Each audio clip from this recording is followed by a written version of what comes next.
കേരള നിയമസഭയിലേക്കുള്ള തിരഞ്ഞെടുപ്പ് അടുത്ത് വരുന്തോറും ഡീൽ എന്ന വാക്കിന്റെ പ്രസക്തി വർദ്ധിച്ചുകൊണ്ടിരിക്കുകയാണ്.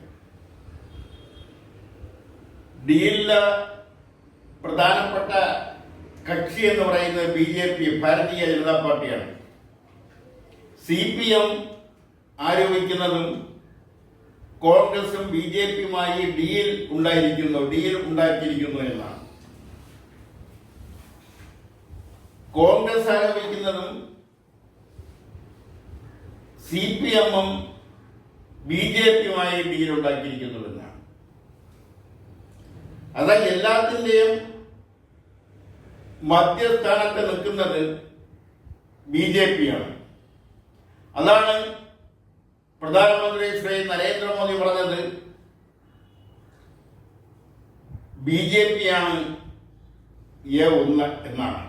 കാര്യം പറയുന്നതെല്ലാം BJPയെ കൂട്ടുപിടിച്ചാണ്. അല്ലാതെ സ്വതന്ത്രമായ രാഷ്ട്രീയ നിലപാടുകൾ സ്വീകരിച്ചുകൊണ്ട് തെരഞ്ഞെടുപ്പിൽ സുതാര്യമായ രാഷ്ട്രീയം അവതരിപ്പിച്ചുകൊണ്ട് ആരോപണങ്ങളെല്ലാം പരമാവധി ഒഴിവാക്കിക്കൊണ്ട് ജനങ്ങൾക്ക് ജനോപകാരപ്രദമായ കാര്യങ്ങൾ അത് രാഷ്ട്രീയപരമായി അവതരിപ്പിക്കുന്ന കാര്യത്തിൽ എല്ലാ രാഷ്ട്രീയ പാർട്ടികളും പരാജയപ്പെട്ടുകൊണ്ടിരിക്കുന്നു എന്ന് പറയേണ്ടിയിരിക്കുന്നു. വ്യക്തിപരമായ ആരോപണങ്ങളിൽ താല്പര്യങ്ങൾ വർദ്ധിച്ചു വരുന്ന രാഷ്ട്രീയ സാഹചര്യം,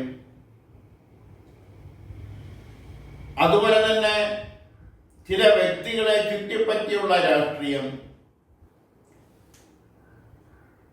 മുൻകാലങ്ങളിൽ ആ വ്യക്തി ചെയ്തിട്ടുള്ള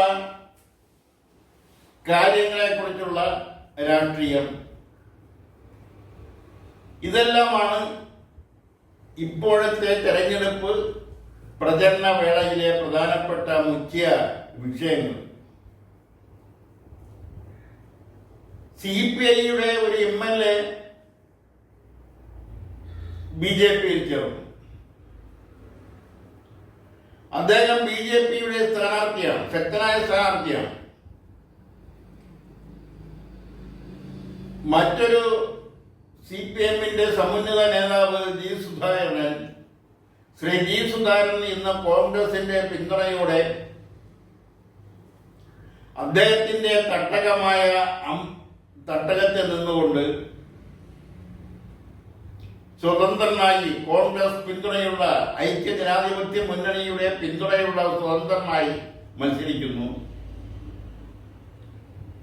CPMന്റെ മുൻ ജില്ലാ സെക്രട്ടേറിയറ്റ് അംഗം, അത് കണ്ണൂരിലെ സെക്രട്ടേറിയറ്റ് അംഗം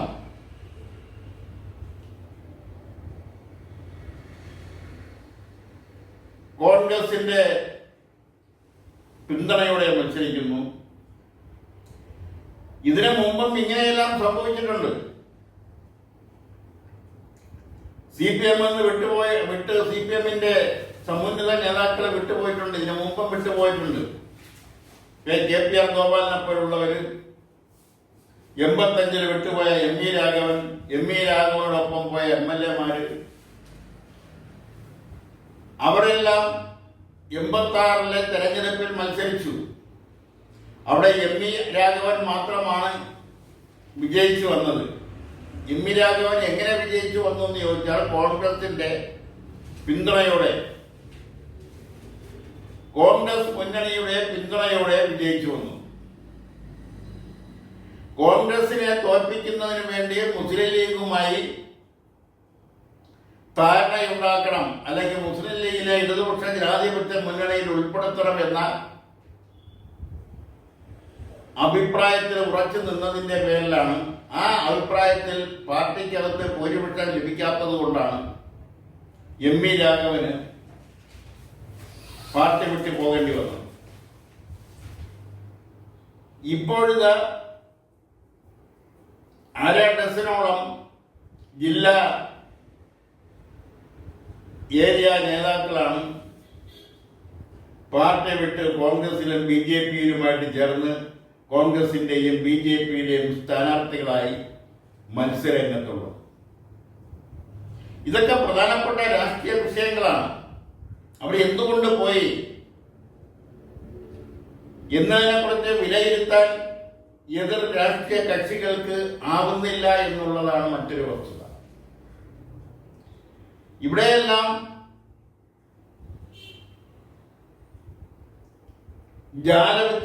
വിദ്യക്കാരന്റെ അല്ലെങ്കിൽ മലപ്പൊടി കച്ചവടക്കാരന്റെ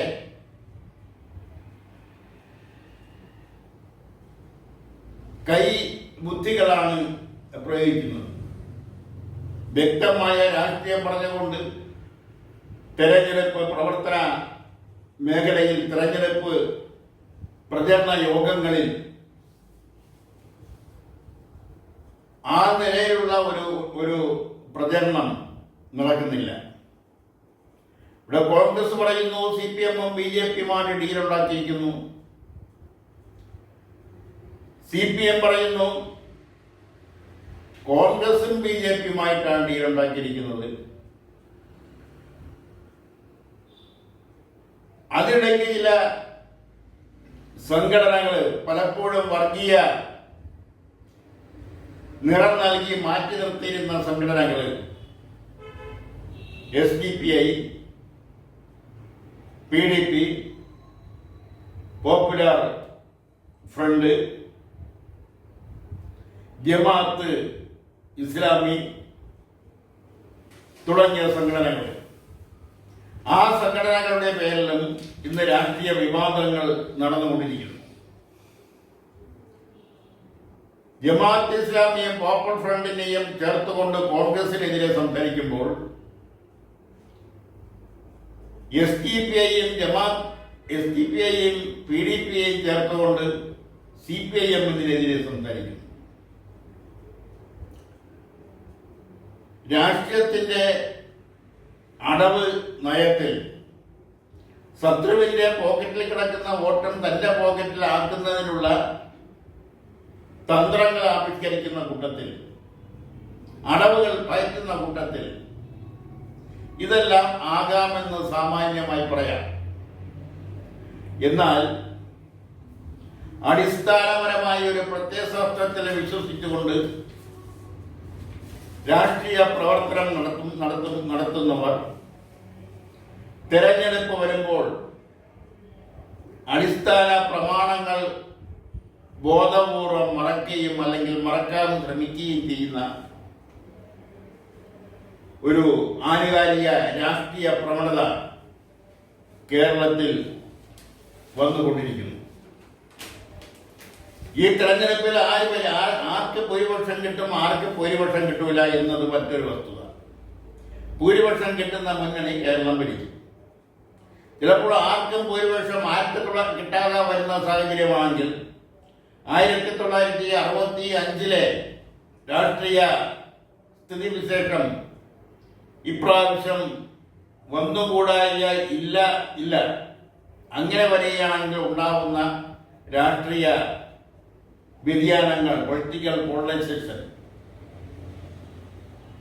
BJP-ക്ക് ഏതാനും സീറ്റുകൾ ലഭിക്കുകയും ചെയ്താൽ കേരള രാഷ്ട്രീയത്തിന്റെ ചിത്രം തന്നെ ചിലപ്പോൾ മാറിയെന്നിരിക്കും.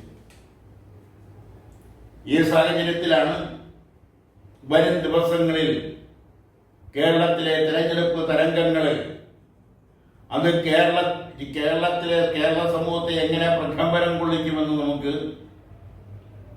തുറന്നുള്ള ദിവസങ്ങളിൽ കാത്തിരുന്നു കാണാം.